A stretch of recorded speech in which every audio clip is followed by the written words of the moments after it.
Hi, everybody, and welcome to the first YouTube video of 2025 here for Bia Boss Coaching. My name is Bia. I am a clarity and strategy coach for women of color, BIPOC, and queer entrepreneurs and small business owners.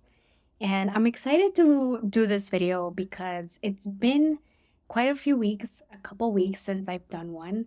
And that's because I've been really sick. You can probably hear it in my voice. I'm trying not to cough. Will probably share with you a coffee fit at the end of this video. But see, I like really want to cough right now. I'm trying not to, but it's getting better to the point where I'm not triggering. There you go. I'm not triggering my cough by just talking because I literally could not talk for the past like 2 weeks. Every time I talked extensively, I would trigger my cough and have a coughing fit for the next 5 minutes.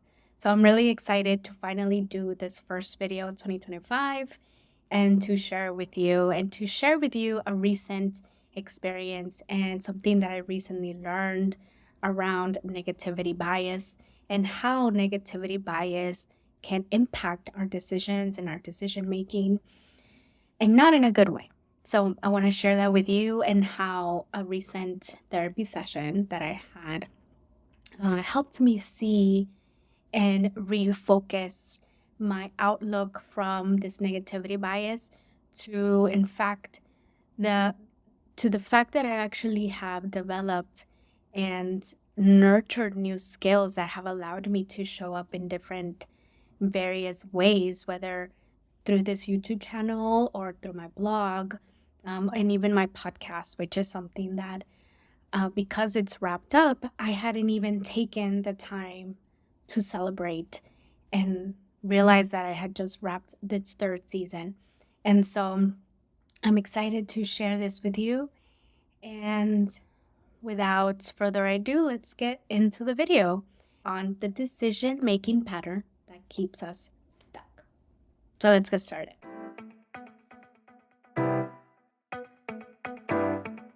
So I hope that this video and me talking extensively doesn't trigger my cough, because I have been coughing for like the past 2 weeks and it's terrible. But I'm excited to get this video going and to share with you an experience that recently has helped me to come back and celebrate my wins and to be more mindful and present and be a little bit more positive rather than let my brain focus on negativity or my flaws and self-doubt and minimize some of the work that I've done so far to create everything that I create for you here online.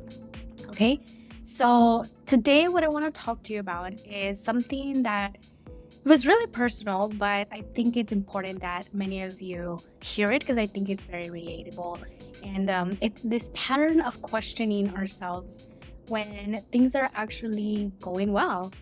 And the reason why I'm talking about this is because I was having this conversation with my therapist that actually changed the way that I view my content creation journey. So in my recent therapy session with my coach and my therapist, I was telling her about my plans for 2025.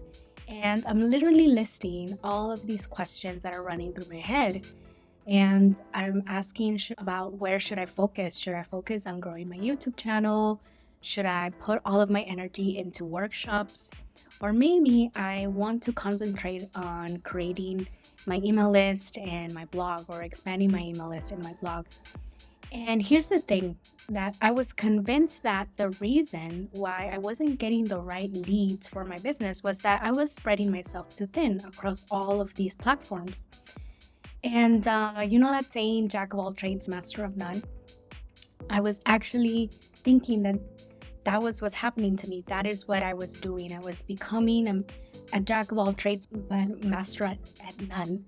And so that's just a real example where I had just finished wrapping up my third season of my podcast, which, by the way, was a huge accomplishment for me. But instead of celebrating that win, I ended up actually questioning my next move. Should I pivot to improving my blog? Should I focus on making it better, making better YouTube videos? And that's when my therapist said something that really changed and completely stopped me in my tracks and helped me change the way that I was looking at it. And she pointed out that I had already found a way to do all of these things successfully. I mean, think about it. Every piece of content that I create, whether it's this video that you're watching right now, a blog post, or a podcast episode, it's all uniquely me. And it's filled with my experience, my expertise, my voice.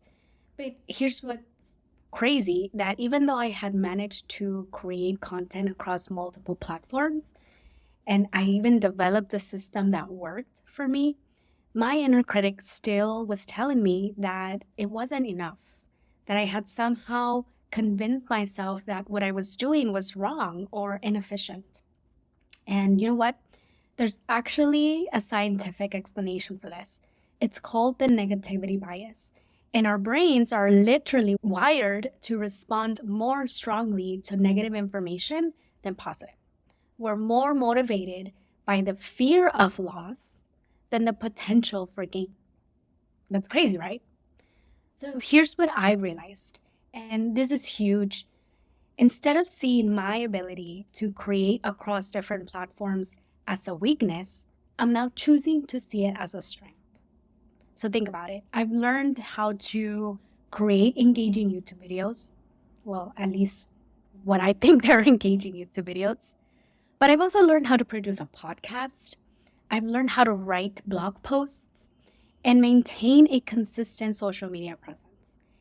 All of that. And somehow I was still telling myself that it was bad, that it wasn't enough. And if you're watching this and thinking, this sounds familiar, know that you're not alone. Maybe you're questioning your own approach, even though it's working well for you. And here's what I want you to remember. Versatility can be just as valuable as specialization. So instead of letting our negativity bias drive our decisions, let's choose to acknowledge our achievements and trust our unique paths. And for me, that's embracing my ability to connect with you across different platforms, each one allowing me to share my message in a unique way. So remember that your own work, the way that you create, if your brain wants you to come back to all of the different ways that you could be doing better, or reasons why you might not be getting the results that you want, remember all of the good things that you have learned, all of the skills that you have developed, and everything that has worked for you thus far. And sometimes we forget to recognize those things over the things that are not working. How is negativity bias helping you feel stuck?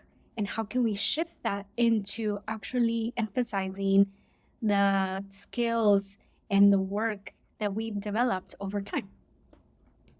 All right, I hope this was helpful. This was my first 2025 video of the year on YouTube. I'm slowly growing my subscriber list. So if you're a subscriber, thank you so much for being here. And please share this video with a friend, like, comment. And if you haven't already subscribed to my newsletter, come on over to my newsletter where I also share my work, my blog pieces, and I also share the work of others as well that I find compelling and aligns well with the work that I do. All right, have a wonderful rest of your day, and hopefully I even got a haircut and everything. But whatever you have for 2025, I hope that finding me and the resources here are helpful to you, for you to stay focused, for you to stay motivated, and for you to find the confidence that you're seeking to continue to grow your business and earn money doing what you love. So let me know in the comments if you've ever experienced something similar. How do you deal with self-doubt when it comes to your creative work? Don't forget to link and subscribe if you found this helpful, and hit that notification bell to stay updated on new videos. All right. Have a wonderful rest of your evening, and I will see you all soon. Bye.